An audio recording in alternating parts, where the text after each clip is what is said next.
he is viewing? I'm sorry, say that again? Have you gotten much guidance from the Leader McConnell, in terms of how he is viewing the question of the president's actions and if he's guilty or not guilty on these articles? I think what I heard him say is he's going to be listen to the evidence presented.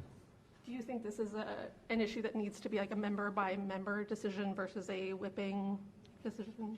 Yeah, I think so. I mean, I think it's. I think I've heard people talk about a vote of conscience. I think that's a good way to put it. Do you believe that the president committed impeachable offenses? I'm going to listen to the what's presented. I don't think we should make. I don't think there needs to be some structure to this where the impeachment managers come over and present some evidence to us about the president's role, his intentions, because I think obviously, as we've recognized the right to free speech in our country, and even tough speech that we may disagree with, that some of it's constitutionally protected. You can cross a line, seriously, as we know, on incitement, sedition, and the like.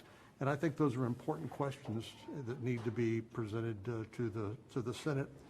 And so I look forward to hearing what is presented. Do you think you have the constitutional authority to try Trump after he leaves office? I've seen your tweets. I think there's serious questions about it. I know there's, as usual, there are lawyers with opinions, but ultimately I think it's going to depend on what the Senate believes and how they vote.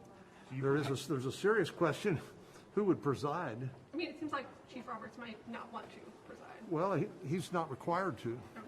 Under the Constitution. The Constitution says when you have a sitting president that the Chief Justice shall preside. And the question then is who else might if he doesn't. And of course, senators are jurors, so I don't think it would be appropriate for a juror to preside over the trial.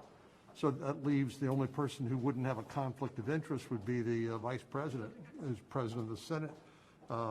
Obviously, there's nothing in the Constitution about that, so I think there are serious questions about sort of trying a president after he's already left office. It's never happened before, and maybe that's for a good reason. How would the Senate navigate a potential impeachment trial with processing nominations?